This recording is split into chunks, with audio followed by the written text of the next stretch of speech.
14 जनवरी 1761। ये एक दिन 18वीं सदी का सबसे काला दिन माना जाता है, क्योंकि इस एक दिन के अंदर 18वीं सेंचुरी में सबसे ज़्यादा लोग मारे गए थे। और ऐसा इसलिए हुआ था क्योंकि पानीपत की तीसरी लड़ाई ख़त्म हुई थी।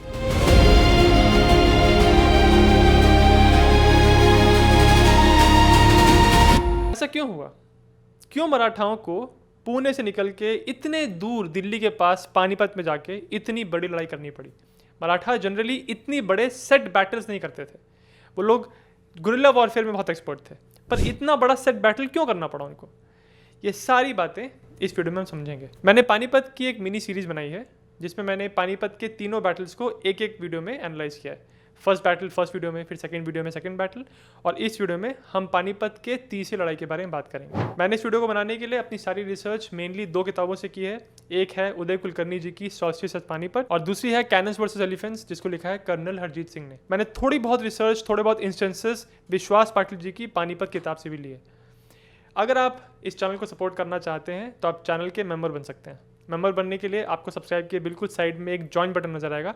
अगर आप उस पर क्लिक करते हैं तो आपको अलग अलग टीयर्स बेनिफिट्स नजर आएंगे। मैं मेंबर्स के लिए अक्सर एक्सक्लूसिव वीडियोस बनाता हूं जिसमें मैं किसी एक पर्टिकुलर टॉपिक पे ज़्यादा डीप डाइव करता हूं, या कभी स्ट्रैटेजी या टैक्टिक्स की बात करता हूं, या अगर कोई बड़ा इवेंट चल रहा है, जियोपॉलिटिकल इवेंट चल रहा है, तो उसका हिस्टोरिकल पर्सपेक्टिव क्या है, इन सारी चीज़ों के बारे में मैं अक्सर अपने एक्सक्लूसिव वीडियोज़ में बात करता हूँ। तो अगर आप वो चेकआउट करना चाहते हैं तो आप चैनल के मेंबर बन सकते हैं। तो अब बात शुरू करते हैं पानीपत की तीसरी लड़ाई की।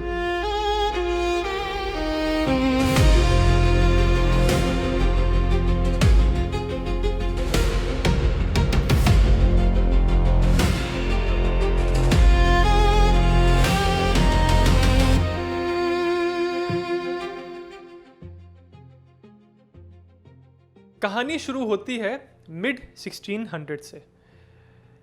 इस समय हिंदुस्तान के एक बहुत बड़े हिस्से पे मुगलों का राज था, और उस समय मुगल एम्परर था औरंगजेब।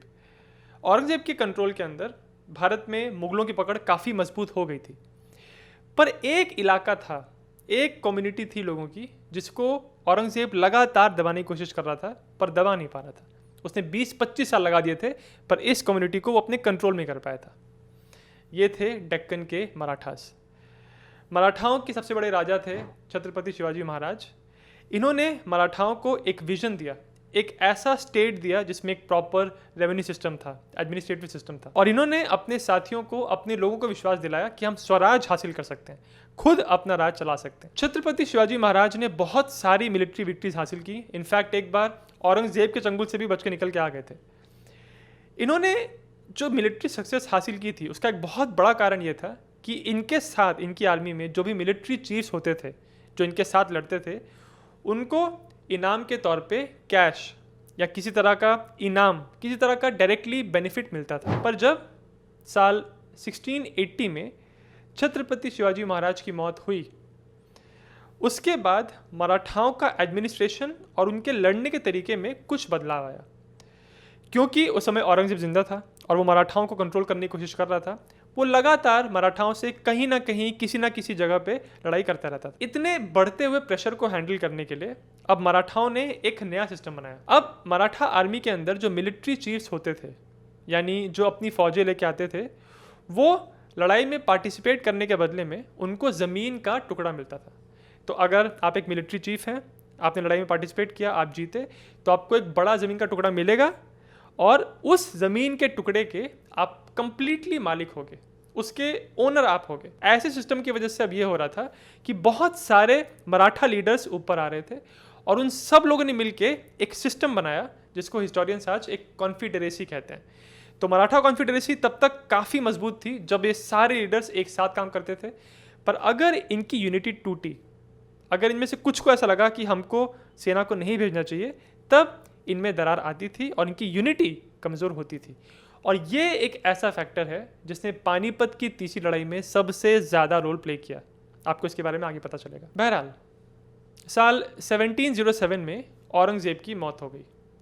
औरंगज़ेब ने मरते दम तक भी जो लास्ट अपना एक पूरा डॉक्यूमेंट लिखा था, उसमें भी उसने कहा था कि जब वो जवान था उस समय अगर उसने छत्रपति शिवाजी महाराज को पकड़ के रखा होता, अगर वो भागने में कामयाब नहीं हुए होते, तो आज औरंगज़ेब की और मुग़लों की इतनी ख़राब हालत नहीं होती।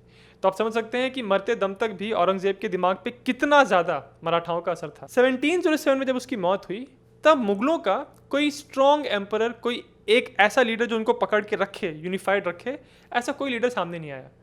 एक के बाद एक एम्परर आए, कुछ महीनों तक रहे, कुछ सालों तक रहे। अल्टीमेटली आए मोहम्मद शाह।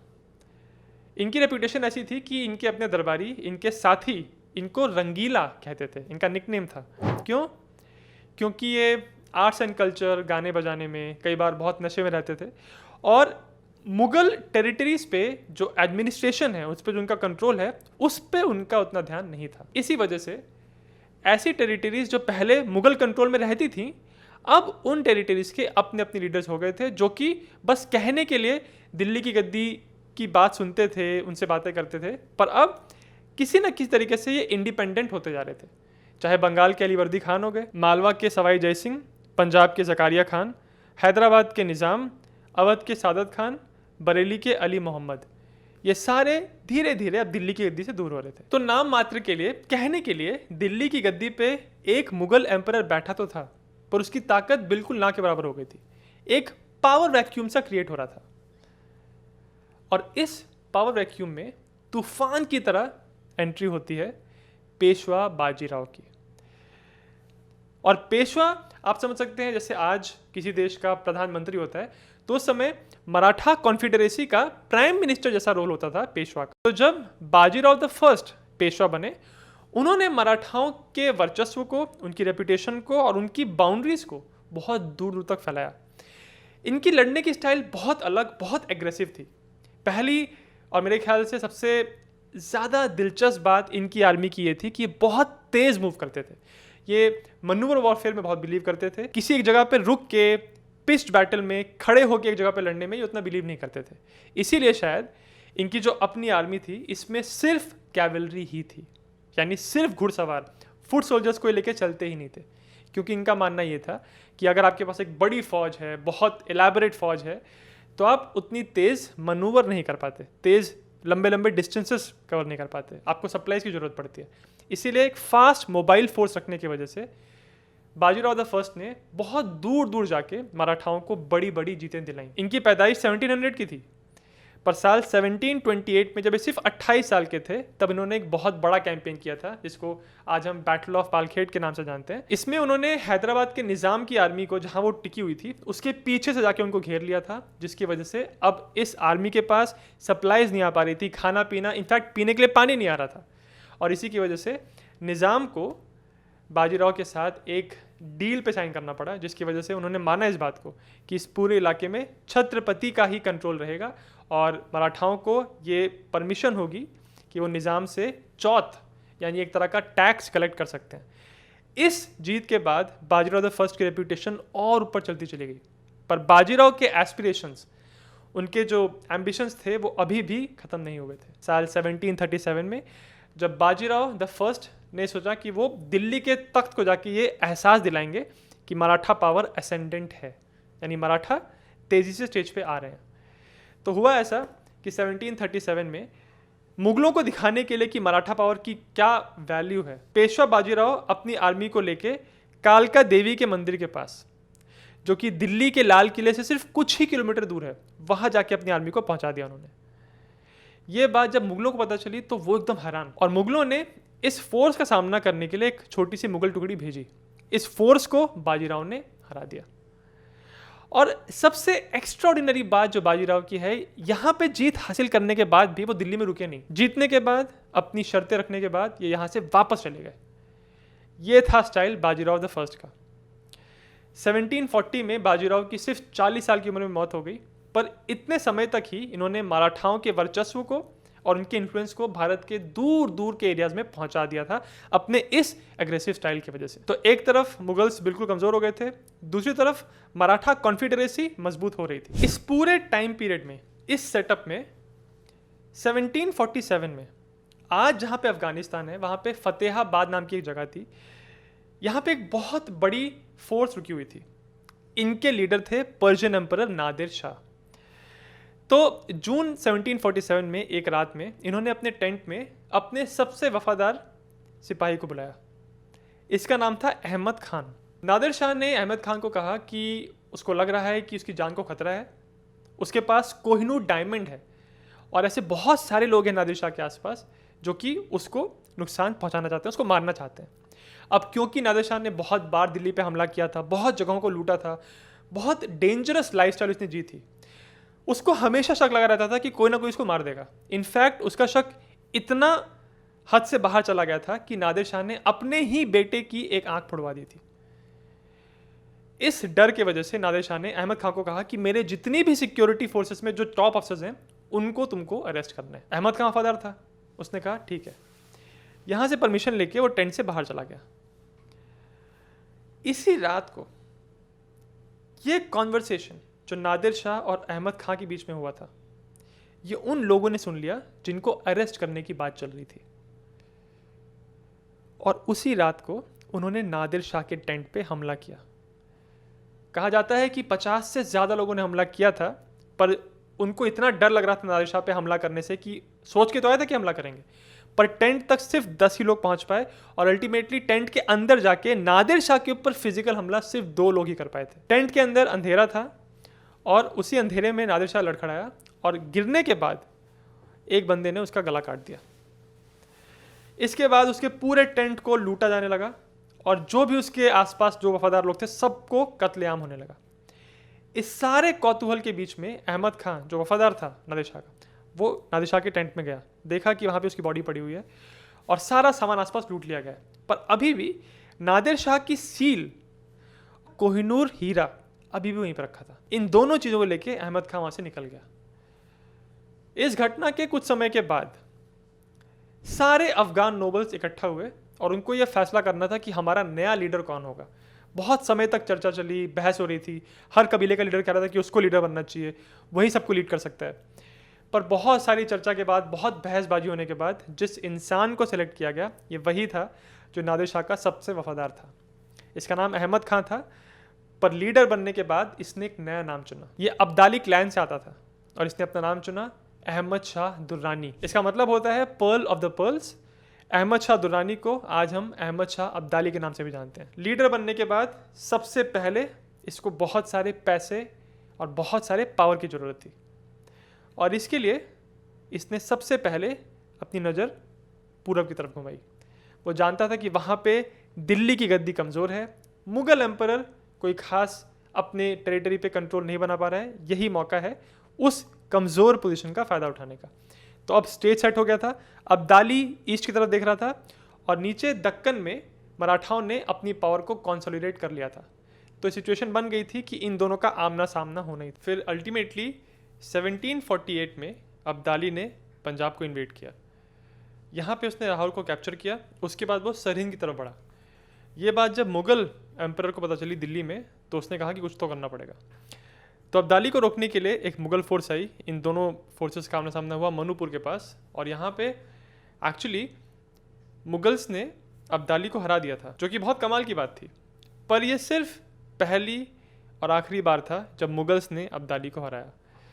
यहाँ हारने के बाद कांधार चला गया अब्दाली, पर एक साल ख़त्म होने से पहले फिर से 1748 के लास्ट में अब्दाली फिर से पंजाब में आया और इस बार पंजाब के गवर्नर को सरेंडर करना पड़ा। और उसने सरेंडर के बाद अब्दाली से एक डील की जिसमें अब्दाली को हर साल 14 लाख रुपए मिलने वाले थे और 4 डिस्ट्रिक्ट्स का कंट्रोल। आप देख सकते हैं कि मुग़ल्स अब्दाली के साथ शांति बनाने की या उसको अपीज़, उसको शांत करने की कोशिश कर रहे थे। पर आप जानते होंगे, अगर आप हिस्ट्री के स्टूडेंट हैं, तो कि पॉलिटिकल मैटर्स में अपीजमेंट बहुत देर तक काम नहीं करता। एक बार आपने शांत कर लिया, 2 बार शांत कर लिया, पर अगर आपने सामने वाले की डिमांड्स को आप हर बार मानते जा रहे हो तो उसकी डिमांड्स बढ़ती ही चली जाएंगी। बिल्कुल ऐसा ही अब्दाली के साथ भी हुआ। 1751 के लास्ट में एक बार फिर से अब्दाली ने पंजाब को इन्वेड किया और इस बार उसका इंटेंशन था पूरे पंजाब पे कंट्रोल। पर इस बार इस इक्वेशन में मराठा भी थे। यहाँ पे टाइमलाइन बहुत इंपॉर्टेंट। 1751 के एंड में अब्दाली ने पंजाब को इन्वेड किया था और 52 के फरवरी के महीने में दोआब के रीजन में मुगल्स को कोई टेंशन हो रही थी, क्योंकि वहाँ पे बंगेश रोहिल्ला रेबल्स मुगल्स के लिए बहुत प्रॉब्लम क्रिएट कर रहे थे। तो मुगल वजीर जो वहाँ पे रेबल्स को दबाने की कोशिश कर रहा था, उसने मराठाओं की मदद मांगी कि अगर आप हमारी मदद करेंगे दोआब को शांत करने के लिए दोआब के एरिया को, तो उसमें से बहुत बड़ा एरिया हम आपको दे देंगे। तो जो 2 मराठा चीफ यहाँ पे एक्टिव थे उनका नाम था होलकर और शिंदे। ये बात सब फरवरी की है। फिर मार्च के महीने में अब्दाली जो पंजाब में आ चुका था उसका एक मैसेंजर आ गया दिल्ली के अंदर, और दिल्ली के मुगल एम्परर से बात की कि अब्दाली आ चुका है यहाँ पे और अब वो पूरा पंजाब मांग रहा है। ये बात सुन के ऑब्वियसली एम्परर बहुत परेशान कि ये कैसे हो गया, ये तो अब तो पूरा पंजाबी मांग ले रहा है मेरे से। तो एम्परर ने अपने वजीर जिसका नाम सफदरजंग था, जो मराठाओं के साथ डील कर रहा था, उसको बोला कि तुम मराठाओं की हेल्प जो ले रहे हो दोआब को शांत करने के लिए, उनको ये बोलो कि वो हमारी अब्दाली से भी निपटने के लिए मदद करें। साथ में एम्परर ने ये भी कहा कि तुम तुरंत वापस दिल्ली आओ। इसीलिए अब वजीर सफदरजंग ने इन 2 मराठा चीफ के सामने एक बड़ी डील रखी।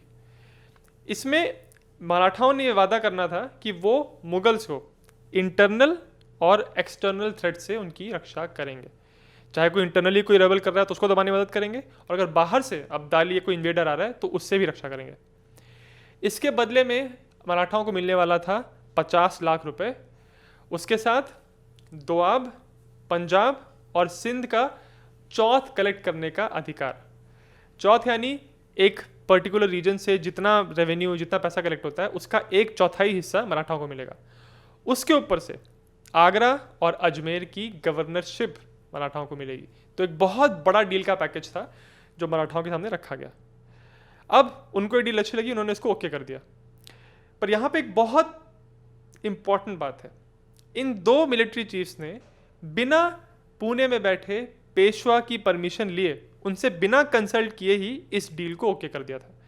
तो बेसिकली उन्होंने मराठा मिलिट्री रिसोर्सेज को यहाँ पे कमिट कर दिया था दिल्ली में, नॉर्थ वेस्ट में मुगल टेरिटरी को डिफेंड करने के लिए, जो रिसोर्सेज ऑलरेडी बहुत खींचे हुए थे, बहुत एक्सटेंडेड थे, और इसकी आगे बहुत प्रॉब्लम होने वाली। 12 अप्रैल को ये डील फाइनल हो गई, और इसके अगले दिन यानी 13 अप्रैल को मुगल एम्परर अहमद शाह ने पंजाब का कंट्रोल दे दिया अब्दाली को।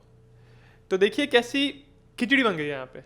मान लीजिए कि आप एम्परर हैं, आपके पास एक पर्टिकुलर एरिया है, आप एक साइड को कह रहे हैं कि आपको इस एरिया से 1/4 रेवेन्यू आप कलेक्ट कर सकते हैं, और दूसरे साइड को आपने अगले दिन वो पूरा एरिया दे दिया। तो ऑब्वियसली जो 2 साइड्स हैं इनकी तो लड़ाई होनी है। तो हुआ ऐसा कि होलकर और शिंदे जी ने इस डील पे साइन कर दिया था और वादा कर दिया था कि मुगल्स को प्रोटेक्ट करेंगे। पर जब वो दिल्ली पहुंचे तो मुगल के पास उनको 50 लाख रुपए देने के लिए पैसे ही नहीं थे। पर अब समस्या ये थी कि पूरी मराठा सेना इन दोनों मिलिट्री चीफ्स के साथ दिल्ली में आ गई थी, दिल्ली में रुकी हुई थी। तो अगर आप किसी दूसरी पार्टी के साथ नेगोशिएशन करते हैं, बातचीत करते हैं, उसने आपको वादा किया कि आपको प्रोटेक्ट करेगा, अपनी आर्मी के लेके आपके शहर में आ गया, तो ऑब्वियसली आप कमजोर पोजीशन में। तो मराठा बोल रहे थे कि यहाँ से तब तक नहीं जाएंगे जब तक उनको 50 लाख रुपए नहीं मिलते। इस सिचुएशन के अंदर फिर पुणे से पेशवा ने एक लेटर भेजा होलकर और शिंदे को। उन्होंने कहा कि वजीउद्दीन नाम का एक व्यक्ति है, उसको निज़ाम की गद्दी दी जाए, क्योंकि मराठाओं और निज़ाम की अक्सर लड़ाई होती रहती थी। तो पेशवा ये चाहते थे कि निज़ाम की गद्दी पे वो बैठे जिसको पेशवा या मराठास कंट्रोल कर सकें, इसीलिए उन्होंने वजीउद्दीन को बनाने के लिए कहा। तो मुगल एम्परर ने ओके कर दिया। उन्होंने कहा ठीक है, अब निज़ाम की गद्दी पे बैठेगा वजीउद्दीन, और इसके बदले में वो मराठाओं को 30 लाख रुपए पे करेगा। तो मराठाओं की बात तो 50 लाख की हुई थी, पर 30 लाख उनको जब मिला तो मई के महीने में मराठा सेना दिल्ली से निकल के वापस पुणे की तरफ आ गई। तो पूरी पेमेंट नहीं मिली, पर बाकी जो 20 लाख बचे थे उसको पे करने का वादा मिल गया, और उसके बदले में प्रॉमिस करना पड़ा कि अब फॉरेन थ्रेट से कोई इन्वेड करने आएगा मुगल एम्पायर को तो मराठाओं को उनकी मदद करनी पड़ेगी। तो उनके मिलिट्री रिसोर्सेज इतने ज़्यादा नहीं थे कि वो इतने दूर दूर के रीजन्स में जाके एक मिलिट्री एक्सपीडिशन बहुत देर तक कर पाए। तो मराठा मिलिट्री विक्ट्रीज तो हासिल कर रहे थे, पर साथ साथ में बहुत दुश्मन भी बना रहे थे, और ऐसे दुश्मन जो कि उनके एलाइज होने चाहिए थे। इसका एक एग्जाम्पल है जयपुर के राजा माधो सिंह। तो दिसंबर के महीने में 1750 में माधो सिंह गद्दी पे बैठे थे, और गद्दी पे बैठे कैसे? क्योंकि मराठा चीफ होलकर ने उनकी मदद की थी अपने भाई को एक सिविल वॉर में हराने के लिए। तो जब वो सिविल वॉर में जीते माधो सिंह, तो गद्दी पे बैठ गए। होलकर ने कहा था कि जब आप गद्दी पे बैठ जाएंगे तो उसके बदले में आप हमको पे करेंगे, और उसके बदले में और कुछ टैक्सेस उनको भरने थे। अब माधो सिंह जब गद्दी पे बैठ गए तो उनको लगा कि मराठा बहुत ज़्यादा डिमांड कर रहे हैं, जितनी उन्होंने हेल्प की है उस हिसाब से इनकी डिमांड्स बहुत ज़्यादा हैं। चौथ मांग रहे हैं ये 1/4 हिस्सा, उसके ऊपर से और कुछ पैसे मांग रहे हैं। ये ठीक नहीं लग रहा। दिसंबर 1750 के बाद एक ऐसी घटना भी हुई थी जब कुछ मराठा सोल्जर्स थे जो जयपुर में गए हुए थे और कुछ सैकड़ों सोल्जर्स वहाँ पे मारे गए थे। इस घटना के बाद माधो सिंह और मराठों के बीच में रिलेशंस में काफ़ी तनाव आया। हालांकि इस बात का मुआवजा देने के लिए माधो सिंह ने पेमेंट दी मराठाओं को, पर फिर भी इनके रिलेशंस में अब काफ़ी स्ट्रेन आ गया। तो माधो सिंह एक ऐसा एग्जाम्पल है जो कि एक बहुत स्ट्रॉन्ग एलाई बन सकते थे मराठाओं के, पर ऐसा नहीं हुआ। तो 1751-52 में ये सब हो रहा था। इस दौरान दिल्ली की गलियों में एक व्यक्ति था जिसका नाम था शाह वलीउल्लाह। वो लगातार अब्दाली को लेटर्स लिख रहा था और ये बता रहा था कि दिल्ली के सड़कों पे यहाँ हालत बहुत ख़राब है, मुस्लिम लोगों के लिए बहुत प्रॉब्लम हो रही है, इनकी लिविंग कंडीशंस अच्छी नहीं है, आप यहाँ पे आइए और मुस्लिम्स का जो डोमिनेंस है उसको वापस आप इस्टेब्लिश करिए, उनकी मदद करिए क्योंकि वो लोग बहुत बुरी हालत में। दूसरी तरफ एक और व्यक्ति था जिसका नाम था नजीब खां, जिसको नजीबुद्दौला भी कहते हैं। ये एक यूसुफजाई क्लैन से आया हुआ था और पहले एक फाइटर था, पर ये सोल्जर के रैंक से ऊपर आते आते अब लोकली एक पावरफुल चीफ हो गया था और सहारनपुर के पास इसका बेस था। ये भी लगातार लेटर लिख रहा था अब्दाली को और पॉलिटिकली अब्दाली को लालच दिलाने की कोशिश कर रहा था कि अगर अभी आप आके इन्वेट करते हैं आप दिल्ली तक भी पहुंच जाएंगे, क्योंकि मराठाओं ने कह तो दिया है कि रक्षा करेंगे पर ये इनके पास ऐसे रिसोर्सेज नहीं है, हम लोकली इतने फाइटर्स इकट्ठा कर सकते हैं कि आप अगर दिल्ली आएंगे तो आप दिल्ली पे कब्जा कर सकते हैं। और अब्दाली ऑलरेडी 2 बार तो आ ही चुके थे, उन्होंने देखा था कि कितना पैसा है यहाँ पे। 1757 के जनवरी में एक बार फिर से वो पंजाब को इन्वेट करके दिल्ली तक आए। दिल्ली में अब्दाली की फोर्सेस ने कोहराम मचा दिया, लोगों के घरों को लूटा, बहुत बड़े बड़े अफसर्स को मारा, उनके घरों में जाके उनके घरों में कहीं सोना चांदी रखा था वो उखाड़ के लेके आए। इनफैक्ट बहुत जगहों पे लोगों के घर पूरे खोद दिए थे क्योंकि उनको कहीं ज़मीन से गड़ा हुआ सोना मिल रहा था। तो बहुत लूटपाट मचाई, मैसेकर किया लोगों का। और इसके बाद ये फोर्स आगे गई मथुरा की तरफ और वहाँ भी ऐसा ही किया, बहुत लोगों को मारा वहाँ पे भी। कहते हैं कि उस समय यमुना का कलर लाल हो गया था क्योंकि इतने लोगों को वहाँ मारा गया था। ये कत्लेआम तब रुका जब अब्दाली की अपनी फोर्सेस में एक बीमारी फैलने लगी, कॉलरा फैलने लगा उसमें, और फिर अब्दाली ने कहा कि अब वापस जाने का समय आ गया है। तो अपनी सारी फोर्स जो उसकी बची हुई थी उसको लेके वो यहाँ से वापस चला गया कांदाहार। ये अब्दाली का तीसरा इन्वेजन था भारत के अंदर। पर जाने से पहले अब्दाली ने दिल्ली की गद्दी पे जो मुगल एम्परर थे वो तो वहीं पे रहे, पर उनके साइड में बैठा दिया नजीबुद्दौला को, ताकि नजीबुद्दौला नज़र रखे और अगर कहीं भी कुछ गड़बड़ होती है तो सीधे अब्दाली को पता चले और उस हिसाब से एक्शन ले सके। तो अब्दाली को लग रहा था कि अब नजीबुद्दौला के कंट्रोल में दिल्ली एक तरह से मैनेज्ड है, पर यह बिल्कुल गलत बात थी। दिल्ली मैनेज नहीं था क्योंकि मराठा शांत नहीं हुए थे। जब अब्दाली दिल्ली और मथुरा को लूट के वापस गया, उसके 1 साल के अंदर ही एक बार फिर से मराठाओं ने एक तूफान भेजा और इस बार मराठा फोर्स को लीड कर रहे थे पेशवा के खुद के भाई रघुनाथ राव। रघुनाथ राव सितंबर 1757 में दिल्ली तक पहुंच गए अपनी फौज को लेके और दिल्ली के आसपास एक सीज डाली। नजीबुद्दौला अंदर बैठा हुआ था, फाइनली उसको सरेंडर करना पड़ा। तो दिल्ली पे मराठाओं ने वापस कब्जा कंप्लीट कर लिया। दिल्ली पे अपना कब्जा करने के बाद रघुनाथ राव दशहरा तक यहाँ पे रुके और उसके बाद उन्होंने मूवमेंट शुरू किया आगे दोआब के रीजन में, और फिर आगे जाते जाते अप्रैल 1758 में मराठा फोर्सेस ने लाहौर को भी कैप्चर कर दिया। वहां से उन्होंने अब्दाली की फोर्सेस को बाहर निकाल दिया और इस कैंपेन में रघुनाथ राव की मदद की थी अदीना बेग की फोर्सेस ने और सिख लोगों ने। तो ये कोalition फोर्स ने मिलकर अब्दाली की फोर्सेस को बाहर धकेल दिया। अब अल्टीमेटली मराठाओं का कंट्रोल अटक तक पहुंच गया था। अटक सिंधु नदी के तट पे था। ये मराठाओं की पावर का नॉर्थ वेस्ट में मैक्सिमम लेवल था, ये पीक था उसका, और इसी वजह से इस पॉइंट पे आके रघुनाथ राव को हर तरफ से अलायंसेस के ऑफर्स आ रहे थे कि आप हमारे साथ एक अलायंस करिए, हमारे साथ एक डील करिए।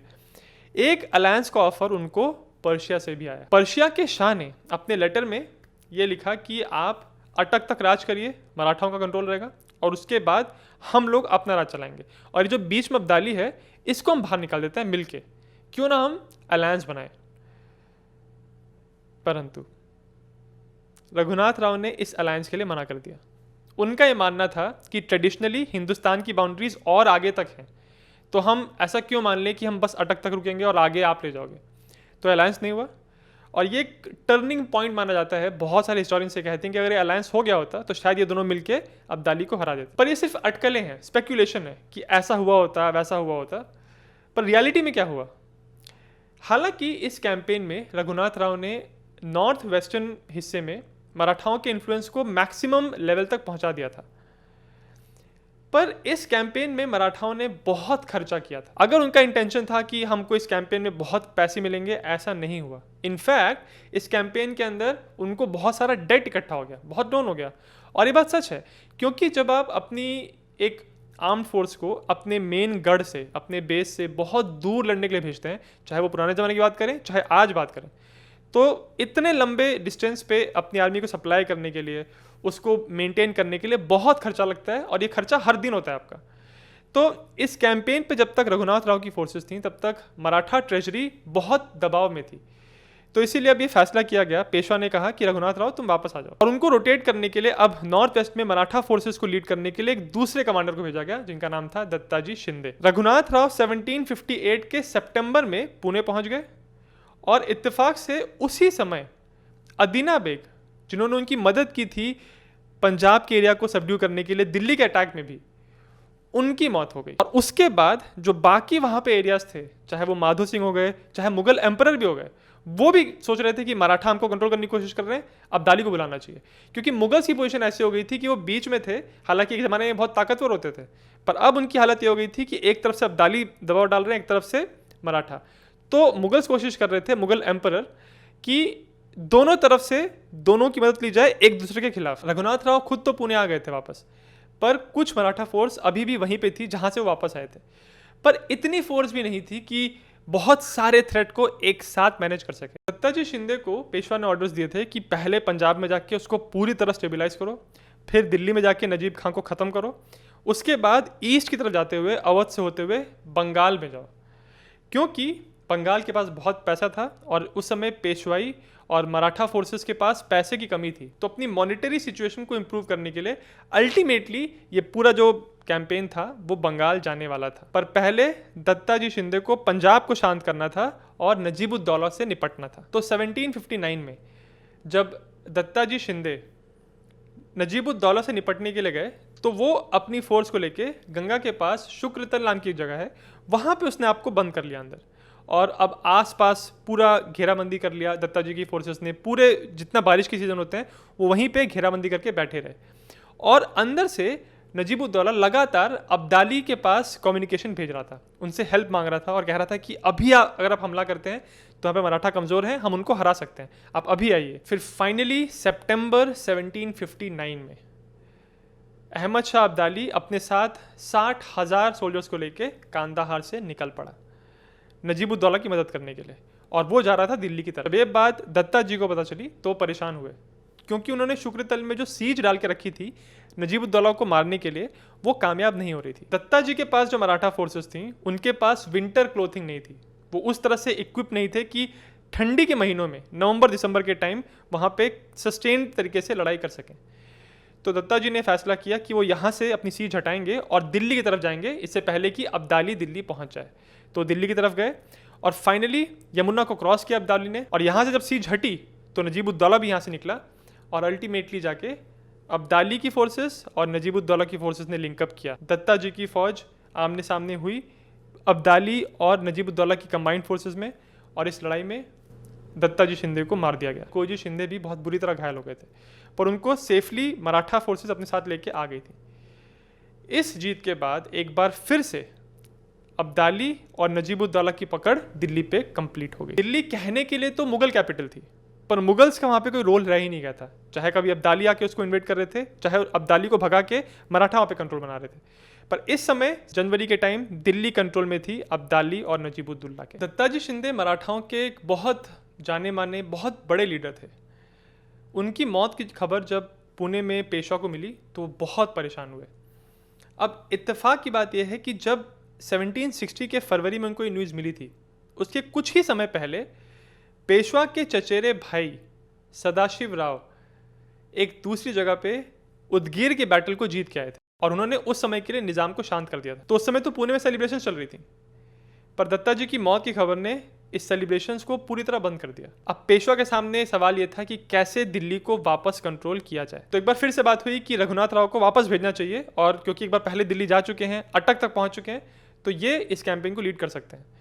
पर अल्टीमेटली जिस व्यक्ति को सेलेक्ट किया गया इस कैंपेन को लीड करने के लिए, वो थे सदाशिव राव, अभी भी उदगीर की बैटल को जीत के आए थे। तो एक एबल मिलिट्री कमांडर वो भी थे, और साथ में वो ये भी कह रहे थे कि वो इस कैंपेन को एक लिमिटेड बजट के अंदर कंप्लीट कर सकते हैं। पर सिंबॉलिक रूप से इस कैंपेन का लीडर बनाया गया पेशवा के अपने बेटे को, जिनका नाम विश्वास राव था। एक्चुअल कमांडर जो पूरी मिलिट्री प्लान्स बना रहे थे वो सदाशिव राव थे, पर सिंबॉलिक रूप से कमांडर थे विश्वास राव। तो इस तरह से सदाशिव राव एक बड़ी मराठा फोर्स को लेके नॉर्थ की तरफ जाने लग गए। इस बार जो कैंपेन जा रहा था नॉर्थ में, उसमें सिर्फ कॉम्बैटेंट्स नहीं थे, सिर्फ सिपाही नहीं थे, बहुत सारे सिविलियंस थे, औरतें थीं, बूढ़े लोग थे और बच्चे थे। बहुत सारे ऐसे लोग थे जो लड़ाई में पार्टिसिपेट नहीं करने वाले थे। वो साथ में इसलिए जा रहे थे क्योंकि नॉर्थ में ऐसे बहुत सारे तीर्थ थे, बहुत सारे रिलीजियस प्लेसेस थे जहाँ इन लोगों को जाना था, विजिट करना था। अब उनको ऐसा लग रहा था कि क्योंकि इतनी बड़ी मराठा फोर्स जा रही है, और प्लस मराठाओं की उस समय ऐसी रेपुटेशन थी कि इनसे कोई जीत नहीं सकता। तो जब ये बात क्लियर हो गई कि मराठा फोर्स जाएगी नॉर्थ की तरफ, तो बहुत सारे सिविलियंस इकट्ठा हो गए, क्योंकि वो सोच रहे थे कि अगर जाना ही है नॉर्थ में इन दर्शनों को करने के लिए, तो क्यों ना फौज के साथ जाया जाए।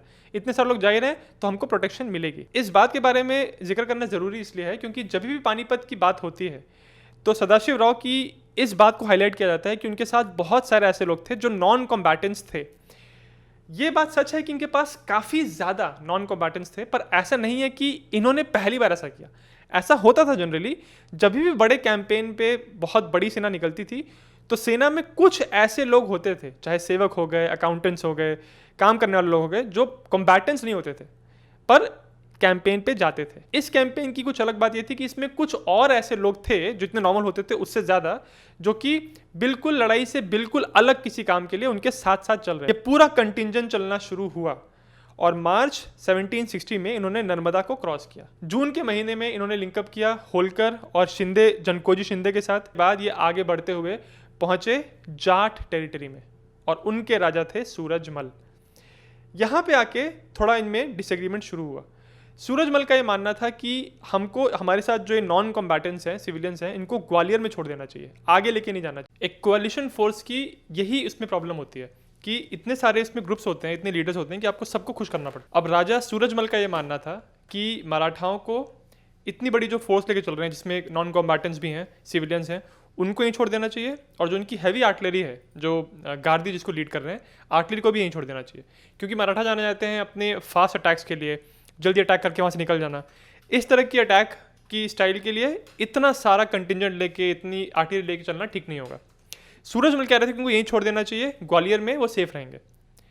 पर सदाशिव राव भाऊ का ये मानना था कि उनकी जो आर्टिलरी है, जिसको इब्राहिम गार्दी लीड करते हैं, वही उनको अब्दाली से सामना करने में मदद करेगी, वही उनको जीत दिलाएगी।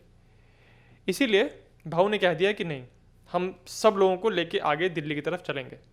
फिर तय ये हुआ कि ये पूरा कंटिंजेंट दिल्ली जाएगा और सूरजमल खुद अपने साथ 10,000 सिपाहियों को लेके उनके साथ दिल्ली की तरफ गए। 22 जुलाई 1760 को जो पूरा मराठा कंटिंजेंट था, उसके आगे एक छोटी सी टुकड़ी चल रही थी, वो दिल्ली पहुंच गई। 3 दिन की लड़ाई में उन्होंने दिल्ली को कैप्चर कर लिया और 4 दिन के बाद सदाशिवराव भाऊ अपनी बाकी सेना को लेकर दिल्ली के अंदर पहुंच गए। तो अब दिल्ली एक बार फिर से मराठाओं के हाथ में थी। अब सवाल ये खड़ा हुआ कि दिल्ली की गद्दी पे बैठेगा कौन। अब क्योंकि मराठा दिल्ली को अपने हाथ में कर चुके थे, तो वो चाहते तो विश्वास राव को, जो इस कैंपेन को लीड कर रहे थे, उनको बैठा देते, पर सदाशिव राव भाऊ ने और बाकी लोगों ने मिलकर डिसाइड किया कि उनको नहीं बैठाया जाएगा। इनफैक्ट वो मुगल एम्परर शाह आलम II को गद्दी पे बैठाएंगे और गद्दी का कंट्रोल अल्टीमेटली मराठाओं के हाथ में रहेगा। पर दिल्ली में एक और प्रॉब्लम हुई। सूरजमल जो अपने साथ 10,000 सिपाहियों को लेकर दिल्ली आए थे लड़ने के लिए, उनको ऐसा लग रहा था कि दिल्ली जीतने के बाद मराठा दिल्ली का कंट्रोल सूरजमल और इमादुल मुल्क के हाथ में दे देंगे, पर ऐसा होता नज़र नहीं आ रहा था। इस बात से सूरजमल बहुत हताश हुए और कुछ ही समय के बाद दिल्ली के कैप्चर के वो अपने सिपाहियों को लेके यहाँ से चले गए बल्लभगढ़। इस तरह से मराठाओं के जो एकमात्र सॉलिड एलाय थे नॉर्दर्न इंडिया में, उन्होंने भी उनका साथ यहाँ पे छोड़ दिया था। सदाशिवराव भाऊ ने सूरजमल को मनाने के लिए अपने कुछ मैसेंजर्स भेजे कि आप वापस आइए, पर वो वापस नहीं आए। दिल्ली में आने के बाद मराठाओं ने ये भी एहसास किया कि क्योंकि दिल्ली को पिछले कुछ सालों में बार बार लूटा गया था, तो दिल्ली में उतनी वेल्थ या उतना सामान नहीं था कि वो एक बड़ी मराठा कंटिंजेंट को सपोर्ट कर पाएँ। इनफैक्ट खाने पीने के लिए भी वहाँ पे प्रॉब्लम थी। उसके ऊपर से मराठाओं को अपनी बड़ी कंटिंजेंट के अलावा जो मुगल दरबार में जो मुगल रॉयल फैमिली थी उनको भी सपोर्ट करना था, क्योंकि जैसे मैंने कहा गद्दी पे बैठाया गया था शाह आलम द सेकंड को। इंटरेस्टिंग बात यह है कि शाह आलम द सेकंड जिनको गद्दी पे बैठाने की बात हुई थी वो एक्चुअली इसमें दिल्ली में थे नहीं, वो कहीं दूर थे। पर क्योंकि मुगल फैमिली वहीं पे थी, रॉयल फैमिली वहाँ पे थी, तो मराठाओं को ये इंश्योर करना था कि फैमिली ठीक ठाक रहे, तो उनको भी फीड करना था। अब इसके लिए पैसे कहाँ से हैं? उन्होंने ये तय किया कि दरबार के अंदर, किले के अंदर जो छत पे सिल्वर की नक्काशियाँ हैं उसको निकाला जाएगा, फिर उसको गला के उसके सिक्के बनाए। इस तरह से जो पैसे इकट्ठे हुए उससे इस फोर्स को फीड किया गया और सामान इकट्ठा किया गया। सवाल यह है कि जब मराठाओं ने दिल्ली को आगे जीत लिया उस समय नजीबुद्दौला और अब्दाली खुद कहाँ थे? उन्होंने दिल्ली को बचाया क्यों नहीं? ऑफ कोर्स अब्दाली दिल्ली को बचाना चाहता था, पर उस समय जब दिल्ली पे हमला हो रहा था अब्दाली यमुना नदी के ईस्टर्न साइड पे था, दोआब के एरिया में। मराठाओं ने अपनी पूरी जर्नी जो की थी वो यमुना के वेस्ट साइड पे की थी। हालांकि उन्होंने एक बार कोशिश की थी वेस्ट से ईस्ट क्रॉस करने में, पर उस समय बारिश की वजह से वो नदी क्रॉस नहीं कर पाए थे। तो पूरी यात्रा, उनका पूरा रूट जो था वो यमुना के वेस्ट में ही था। अब्दाली ने पहले वेस्ट से ईस्ट क्रॉस कर लिया था और अब वो ईस्ट में फंसा हुआ था। तो जब दिल्ली का ये हमला हो रहा था उसके पहले अब्दाली ने कोशिश की थी नदी को क्रॉस करके ईस्ट से वेस्ट आने की, पर अगेन जिस रीजन से मराठा क्रॉस नहीं कर पाए थे उसी रीजन से नदी में बहुत ज़्यादा पानी के बहाव की वजह से अब्दाली भी उस नदी को क्रॉस नहीं कर पाया और वो सिर्फ छटपटा रहा था, बस फ्रस्ट्रेट हो रहा था कि दिल्ली उसके हाथ से निकल गई, पर वो कुछ कर नहीं सकता था। तो मराठा फिर जुलाई 1760 से लेके अक्टूबर 1760, 11 अक्टूबर तक वो दिल्ली के अंदर थे। और फिर एक बार मराठाओं ने काउंसिल बुलाई और उसमें तय हुआ कि अब वो दिल्ली छोड़ के आगे बढ़ेंगे, नॉर्दर्न साइड में जाएंगे। कहाँ जाएंगे? कुंजपुरा। कुंजपुरा में अब्दालीज का एक बेस था जहाँ से उनको लगातार सप्लाईज मिलती थी। तो इन लोगों का प्लान ये था कि अगर इन्होंने कुंजपुरा को कैप्चर कर लिया तो एक सप्लाई बेस अब्दाली के हाथ से निकल जाएगा। कुंजपुरा में पहुंचने के बाद लड़ाई बस एक दिन की हुई। इसी एक दिन के अंदर मराठाओं ने कुंजपुरा को भी कैप्चर कर लिया। वहाँ पे वो लोग कुछ 10-15 दिन और रुके और इसके बाद इनका प्लान था कुरुक्षेत्र की तरफ जाने का। इसके दो कारण थे। पहला कारण तो ये था कि मराठाओं को ये उम्मीद थी कि वहाँ पे सिखों का सपोर्ट उनको मिलेगा, वो उनके साथ लिंकअप करके शायद अब्दाली के अगेंस्ट लड़ाई करने में उनकी मदद करेंगे और वहाँ से और कुछ सप्लाईज मिल सकती हैं। दूसरा कारण ये था कि जब ये लोग चले थे साउथ से दिल्ली की तरफ, तो मैंने आपको बताया था कि बहुत सारे नॉन कॉम्बैटेंट्स सिविलियंस इसलिए जुड़ गए थे क्योंकि उनको नॉर्थ में तीर्थ स्थलों के जाके दर्शन करने थे। तो Kurukshetra religious point of view से एक इंपॉर्टेंट जगह थी, इसलिए ये लोग कुरुक्षेत्र की तरफ जाने लगे। परंतु जब ये रास्ते में थे तब इनको खबर मिली कि अब्दाली ने यमुना नदी को क्रॉस कर लिया है। हालांकि उस समय भी नदी में काफ़ी पानी था और क्रॉस करना आसान नहीं था, पर गौरीपुर के पास एक स्पॉट ऐसा मिला अब्दाली को जहां से उसने अपनी आर्मी को लेकर क्रॉस करा दिया।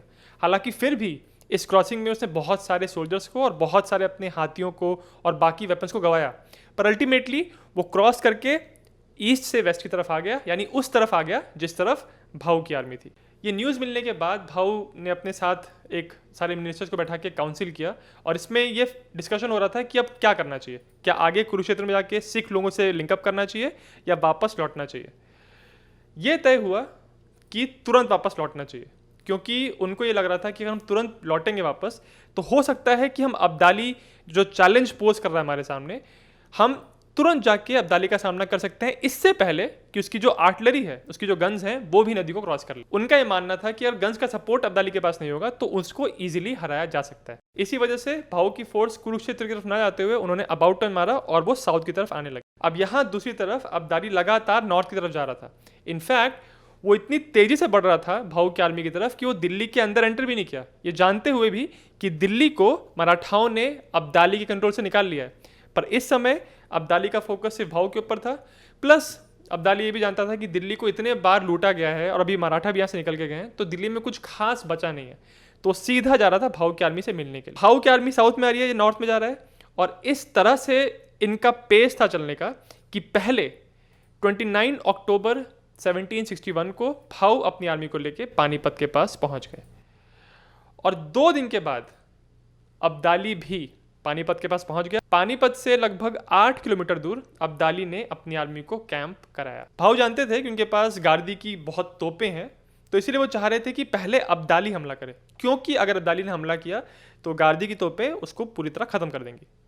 पर अब्दाली भी ये बात जानता था कि उनके पास तोपें हैं, तो उसने पहले हमला नहीं किया और दोनों साइड्स अक्टूबर में यहाँ पहुंच गई थी और नवंबर से शुरू होके दोनों एक दूसरे की सप्लाईज को अटैक कर रही थी। भाव जानते थे कि उनको अगर दिल्ली की तरफ जाना है तो बीच में अब्दाली खड़ा हुआ है, तो दिल्ली तक जाना आसान नहीं होगा।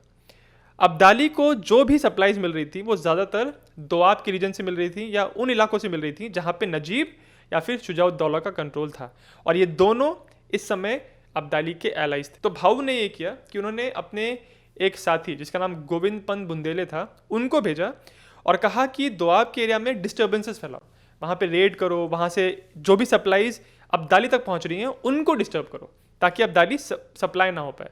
उसके साथ साथ अब्दाली के आर्मी के अंदर ऐसे जो सिपाही हैं जो उन एरिया से आते हैं जहाँ पे गोविंद पंत बुंदेले हमला कर रहे थे, डिस्टर्बेंस क्रिएट कर रहे थे, उन सिपाहियों को जब दिखेगा कि अच्छा हमारे घरों में तो इस तरह से डिस्टर्बेंस क्रिएट हो रहा है, तो शायद से उनका मोराल डाउन होगा और वो अब्दाली की तरफ लड़ने के बारे में हिचकिचाएंगे।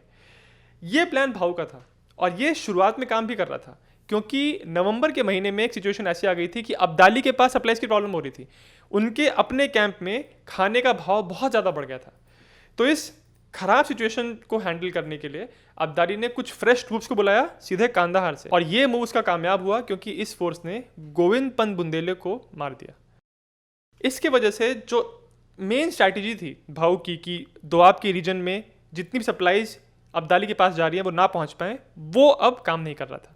तो अब अब्दाली के पास लगातार सप्लाई जा रही थी। दूसरी तरफ अब्दाली भी ये कोशिश कर रहा था कि भाऊ की सप्लाईज काटी जाए।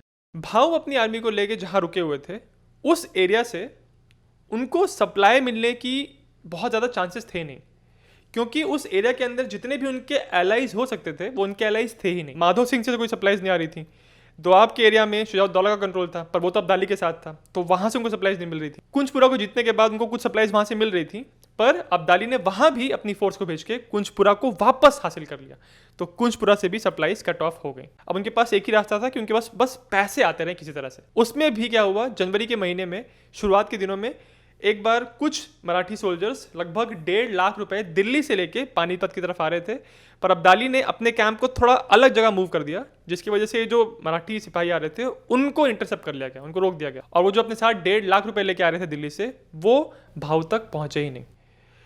इसी के बाद इतनी हालत खराब हो गई थी भाऊ के कैंप में कि लोग स्टारवेशन से मर रहे थे, भूखमरी से मर रहे थे, और इसीलिए फिर मराठाओं ने फिर से एक काउंसिल बुलाया और इसमें डिस्कशन हुआ कि अब करना क्या चाहिए।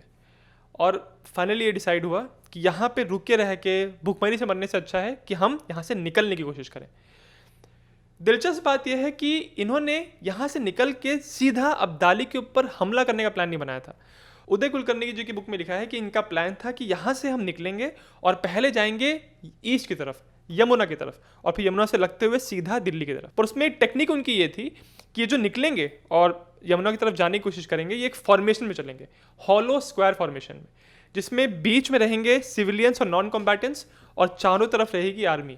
उसमें भी जो सबसे आगे वाला साइड है वहाँ पे इब्राहिम गारदी की तोपें रहेंगी। तो यहाँ पे थिंकिंग ये थी कि जब मराठा कैंप से वो पूरी सेना निकलेगी वो हॉलो स्क्वायर फॉर्मेशन बना के और अब्दाली के ईस्ट साइड से गुजर रही होगी, तो अगर अब्दाली की फोर्सेस ने इनके हॉलो स्क्वायर फॉर्मेशन को इंगेज किया तो इब्राहिम गारदी की तोपें इन पे हमला करके इनको चीर देगी। अगर अब्दाली की फोर्सेस ने देखा कि ये स्क्वायर फॉर्मेशन में जा रहे हैं और इनको इंगेज नहीं किया, तो सीधे सीधे बिना लड़ाई किए भाऊ की सेना यहाँ से निकल जाएगी और यमुना से लगते हुए दिल्ली पहुँच जाएगी। भाऊ का ये समझना था कि यहाँ पे लड़ाई करने में दोनों साइड्स का बहुत नुकसान है, इसीलिए ऐसा हो सकता है कि अब्दाली इनके ऊपर हमला ना करे। इस सोच के साथ ये फाइनली तय हो गया कि मराठा सेना 14 जनवरी 1761 को अपने कैंप से निकलेगी। तो इसके एक दिन के पहले रात को जितना भी थोड़ा बहुत खाना बचा था कैंप के अंदर वो सब लोगों में डिस्ट्रीब्यूट किया गया और सबको अलर्ट कर दिया गया कि कल लड़ाई होने के चांसेस हैं। अब दोनों साइड्स के नंबर्स को देखते हैं। मराठाओं के पास कुल 45,000 फाइटिंग मैन थे, जिसमें इब्राहिम गारदी के 9,000 और विश्वासराव और भाऊ की हुजरात कैवलरी के 11,500 इलीट सोल्जर्स थे। पूरे मराठा कंटिंजेंट में 10,000 से ज़्यादा पिंडारी भी थे, पर ये फ्रंट लाइन सोल्जर्स नहीं थे, इनको सेट बैटल का एक्सपीरियंस नहीं था। इसके अलावा मराठा कंटिंजेंट में 20,000 से ज़्यादा नॉन कॉम्बैटेंट्स, जिसमें सिविलियन और ऐसे पिलग्रिम्स थे जो नॉर्थ में मंदिरों के दर्शन करने जा रहे थे। जब लड़ाई शुरू हुई तो मराठाओं के डिप्लॉयमेंट के बिल्कुल लेफ्ट साइड पे थे गारदी अपने साथ 9 बटालियंस को लेके, जिसमें 9,000 सोल्जर्स थे और उनके पास 40 गन्स थी। उनके साथ ही थे कैवलरी की एक फोर्स जिसको दामाजी गायकवाड़ और विट्ठल शिवदेव लीड कर रहे थे। सेंटर में थे खुद सदाशिवराव भाऊ और विश्वासराव अपनी इलीट हुजूरात कैवलरी के साथ। उनके साथ थे जनकोजी शिंदे और सबसे एक्सट्रीम राइट एंड पे थे मल्हार राव होलकर। अब्दाली के पास कुल 60,000 की फाइटिंग फोर्स थी, जिसमें से 28,000 उसकी खुद की कैवलरी थी और 7,000 इन्फेंट्री। उसके बाकी एलाइज जैसे नजीबुद्दौला, शुजाउद्दौला और रोहिल्ला फाइटर्स मिला के कुल 25,000 की फोर्स थी। अब्दाली का डिप्लॉयमेंट कुछ ऐसा था। सबसे राइट पे बरखुरदार खान, उनके लेफ्ट में रोहिल्ला फाइटर्स और बिल्कुल सेंटर में थे शाह वली खान 15,000 की फोर्स के साथ। ये सेंटर विंग डायरेक्टली भाऊ के सेंटर विंग के सामने था। उसके लेफ्ट में थी शुजाउद्दौला की फोर्स, उसके लेफ्ट में नजीबुद्दौला और सबसे लेफ्ट पे शाह पसंद खान अपनी फोर्स के साथ। इन सब के पीछे अब्दाली खुद इस डिप्लॉयमेंट के लगभग 2 किलोमीटर पीछे था और उसके पास कुछ रिजर्व्स थे। उसके पास 2000 की मिलिट्री पुलिस की फोर्स थी और साथ में एक स्लेव स्क्वाड्रन था। वो खुद पीछे इसलिए था ताकि अपने आगे जितने भी विंग्स हैं उसको मॉनिटर कर सके और कहीं पे कोई विंग डिसऑर्गेनाइज हो रहा है या फिर कोलैप्स कर रहा है तो उसको रीइंफोर्स कर सके। सुबह 9 बजे Maratha contingent hollow square formation बना के अब्दाली की फोर्स के ईस्टर्न साइड से गुजर रहा था। पर जब उन्होंने देखा कि ये फोर्स पीछे नहीं हट रही और इंगेज करना चाहती है, तब इब्राहिम गार्दी ने अपनी तोपों से फायरिंग शुरू की। पर तोपों का एंगल गलत होने की वजह से ज़्यादातर गोले अब्दाली की फोर्स के पीछे लैंड कर रहे थे। इसके बाद अब्दाली की फोर्स ने मराठा स्क्वायर के राइट साइड को एंगेज करने की कोशिश की। इस अटैक को फेस करने के लिए मराठाओं ने अपना स्क्वायर फॉर्मेशन छोड़ दिया और राइट की तरफ घूमते हुए अब पूरी अब्दाली की फोर्स से Maratha force face to face हो गई थी। गार्दी की 9 में से 2 बटालियंस बरखुरदार खान पे और बाकी 7 बटालियंस ने रोहिल्लास को एंगेज किया। हालांकि रोहिल्लास नंबर्स में ज़्यादा थे, पर गार्दी के मस्केटियर्स का अटैक इतना पावरफुल था कि वो हज़ारों को मारते हुए आगे बढ़ते जा रहे थे। 3 घंटे की लड़ाई के बाद गार्दी के 9 में से 6 बटालियंस ख़त्म हो चुके थे, पर इसके बदले में उन्होंने अब्दाली के राइट फ्लैंक में रोहिल्लास को मारते हुए एक बड़ा सा गैप क्रिएट कर दिया था, जिसकी वजह से वो फ्लैंक कभी भी कोलैप्स कर सकता था। अब ज़रूरत थी मराठाओं की तरफ से एक ज़ोरदार कैवलरी चार्ज की, जो अफगान राइट के बचे हुए हिस्से को ख़त्म कर सके और जो गैप गार्दी ने क्रिएट किया था उसको एक्सप्लॉइट कर सके। पर यहीं पे आके मराठा प्लान डीरेल होने लगा। मराठा कैवलरी ने चार्ज किया, पर इनकी टाइमिंग गलत हो गई। इन्होंने टाइम से थोड़ा पहले चार्ज कर दिया था, जिसकी वजह से गार्दी को अपनी गन्स को रोकना पड़ा और जो लीडर्स इस कैवलरी चार्ज को लीड कर रहे थे वो घायल हो गए सामने से फायरिंग आने की वजह से, जिसकी वजह से गार्दी ने जो गैप क्रिएट किया था, मराठा कैवलरी उस गैप को कभी एक्सप्लॉइट कर ही नहीं पाई। वहां सेंटर में खुद भाऊ और विश्वासराव अपनी हुजूरात कैवलरी के साथ शाह वली खान के अफगान सेंटर से टकराए। मराठा चार्ज इतना तेज था कि अफगान ट्रूप्स को संभलने का मौका ही नहीं मिला। अतई खान, वही आदमी जिसने गोविंद पंत बुंदेले को मारा था, वो भी इस लड़ाई में मारा गया। मराठा सेंटर के इस अटैक ने 10,000 कैवलरी, 7,000 मस्केटियर्स और 1,000 कैमल्स को मारते हुए अफगान सेंटर को पूरी तरह डिसऑर्गेनाइज कर दिया। हालत ये हो गई थी कि सेंटर से सोल्जर्स भागने लगे और अफगान सेंटर कोलैप्स करने ही वाला था। जीत बिल्कुल मराठाओं की मुट्ठी में आने वाली थी। पर यह सब होते हुए अब्दाली पीछे से देख रहा था। जब उसने देखा कि उसका सेंटर और राइट बिल्कुल कोलैप्स करने वाला है, तब उसने उसके पास जो पीछे मिलिट्री फोर्स थी उसको आगे भेजा, 2 हिस्सों में बांट के। एक हिस्सा 500 फौजियों का पहले अब्दाली के कैंप में गया और उसमें जो भी नॉन कॉम्बैटेंट्स थे, जो लड़ाई में अभी तक नहीं उतरे थे, उनको घसीट के बैटलफील्ड पे लेके आया। बाकी जो 1500 थे वो आगे बैटलफील्ड पे गए और सेंटर और राइट से जो सोल्जर्स भागने की कोशिश कर रहे थे उनको रोका। कुछ अपने ही अफगान सोल्जर्स को मारा ताकि बाकी लोग डरें। इस एक्टिविटी का अफगान फोर्स पे एक पॉजिटिव इम्पैक्ट हुआ, क्योंकि अब सेंटर और राइट विंग ने भागना, इस बैटलफील्ड को छोड़ना बंद कर दिया। मराठा सेंटर भी लगातार बहुत घंटों से आगे बढ़ रहा था और उसमें उनको बहुत कैजुअलिटीज हो रही थी। और जब उन्होंने देखा कि अफगान सेंटर ब्रेक नहीं हो रहा है, तब उनके अटैक का मोमेंटम धीरे होने लगा। इसी समय अब्दाली ने कुछ नए ट्रूप्स को भेज के अपने सेंटर और राइट को रीइंफोर्स किया। इसी की वजह से अब मराठाओं का सेंटर धीरे धीरे ओवरवेल्म होने लगा था। फिर दोपहर लगभग 3 बजे के आसपास एक गोली आके मराठा सेंटर में विश्वासराव को लगी और एक गोली लगते ही उनकी मौत हो गई।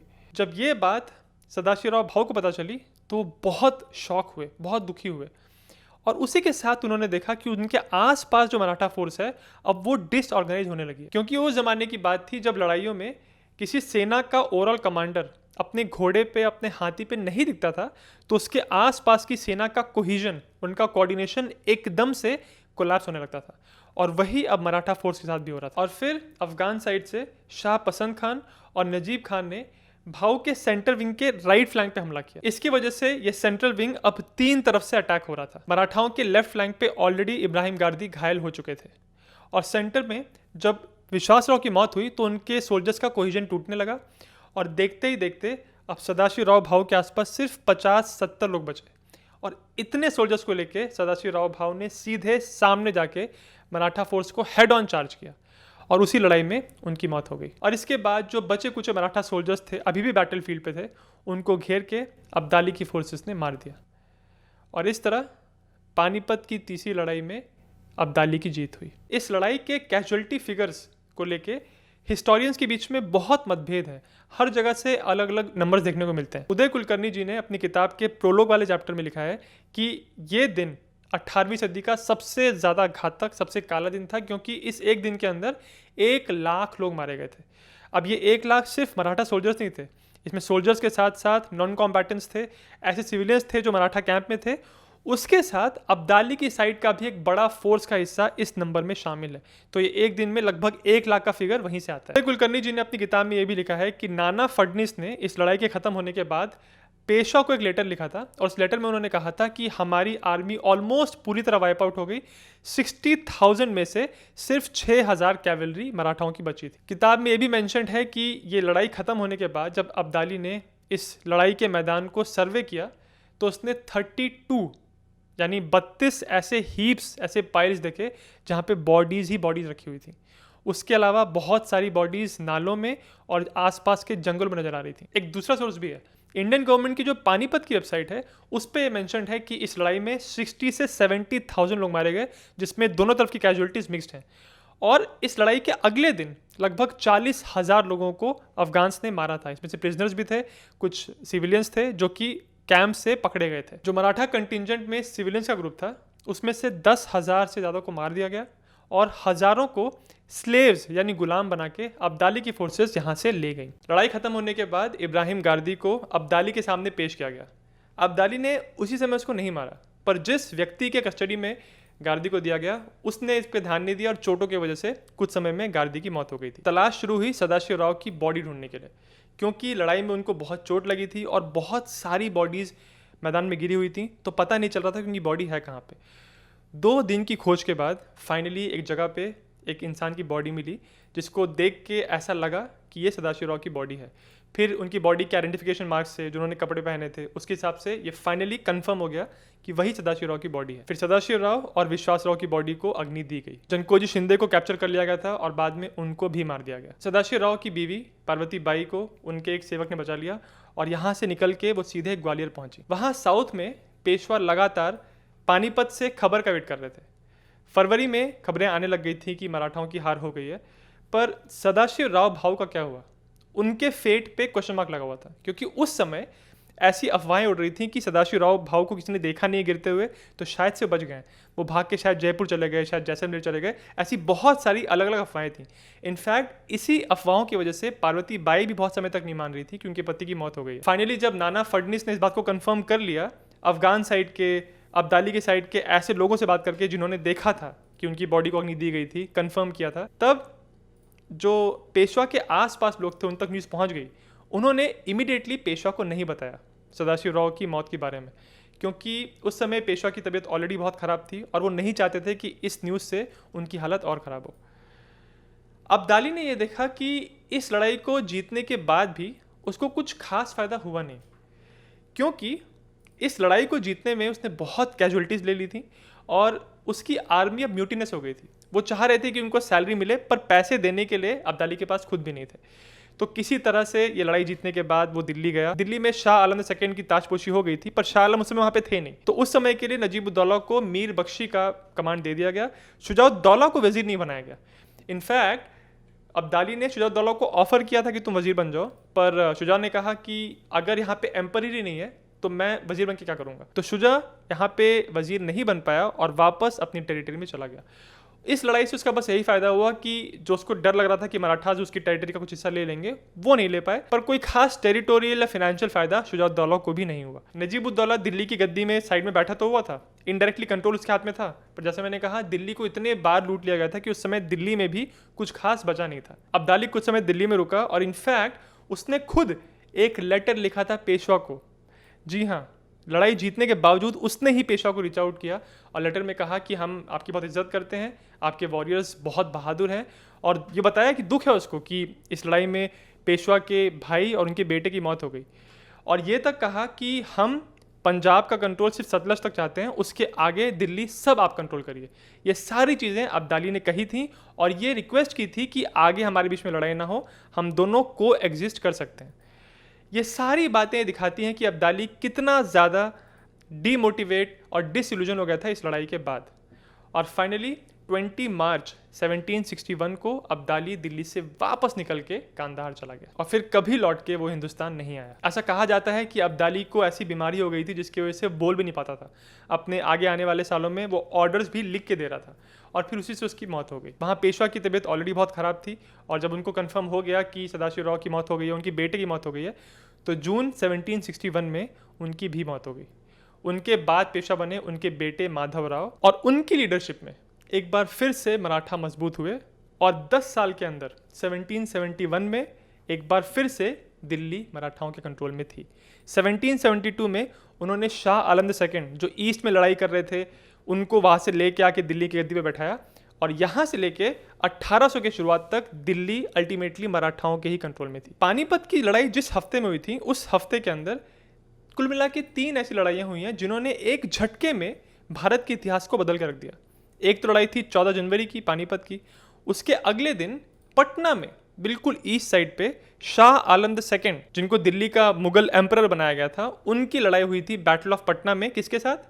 ईस्ट इंडिया कंपनी के साथ। इस लड़ाई में ईस्ट इंडिया कंपनी की जीत हुई। उसके 2 दिन के बाद इसी ईस्ट इंडिया कंपनी की लड़ाई हुई फ्रेंच लोगों के साथ पौंडीचेरी में और इसमें भी ईस्ट इंडिया कंपनी जीती। तो ये 7 दिन के अंतराल में भारत में 3 लड़ाइयाँ हुई और इन 3 लड़ाइयों ने बड़ी बड़ी ताकतों को बहुत कमज़ोर किया। पहली चीज़, अब्दाली पानीपत में जीता पर यहाँ कुछ फ़ायदा हुआ नहीं, वो चला गया वापस कांधार। मराठाओं को पानीपत की लड़ाई का बहुत नुकसान हुआ, अब दिल्ली के अंदर खासकर, क्योंकि 10 साल तक वापस दिल्ली पे कब्जा नहीं कर पाए थे। शाह आलम II जो कि मुगल एम्परर थे, पटना में हारने के बाद उनकी जो बची कुछ इज्जत थी वो भी खत्म हुई और वो बिल्कुल कठपुतली बन के रह गए थे।